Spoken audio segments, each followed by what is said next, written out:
দাদা এটা কোন দেশ দাদা? আরে দাদা এটা তো পকুন্নু বাংলাদেশ দাদা। মনে হচ্ছে আমাদের বর্ডারে সৌদি আরব চলে আসছে। শুধু মরুভূমি আর মরুভূমি।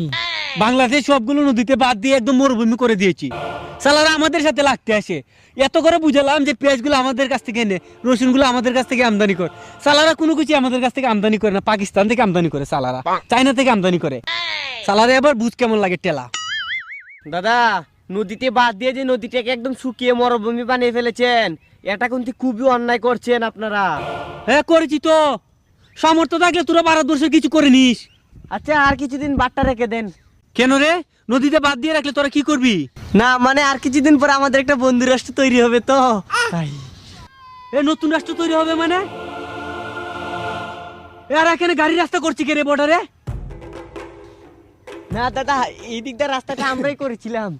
আপনাদের সেভেন সিস্টারের সামান্য একটু অস্ত্র আসা যাওয়া করে আর কি এই রাস্তা দিয়ে। ও সালা তুই এটা করলো কি রে?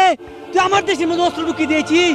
ও সালা এই জন্যই তো করি আমার দেশে এত ঝামেলা কেন রে, এত বেজাল কেন, এত গুলাগুলি কেন আমার দেশে?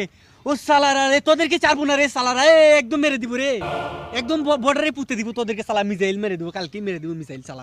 এ দাদা মুখ সামলে কথা বলেন। এই রাস্তা কে করেছে জানেন? আমাদের বাবর আঙ্কেলে করেছে। এ সালা এ বাবরটাকে রে? বাবরকে চিনেন না? বাবর হচ্ছে আপনাদের আব্বা। ও আমরা কাউকে ভয় পাই না, আমাদের কাছে মিসাইল আছে, কালকেই ছেড়ে দিব। আচ্ছা ঠিক আছে, আমরাও পাকিস্তান থেকে পারমাণবিক বোমা এনে আপনাদের পিছন দিয়ে ছেড়ে দিব।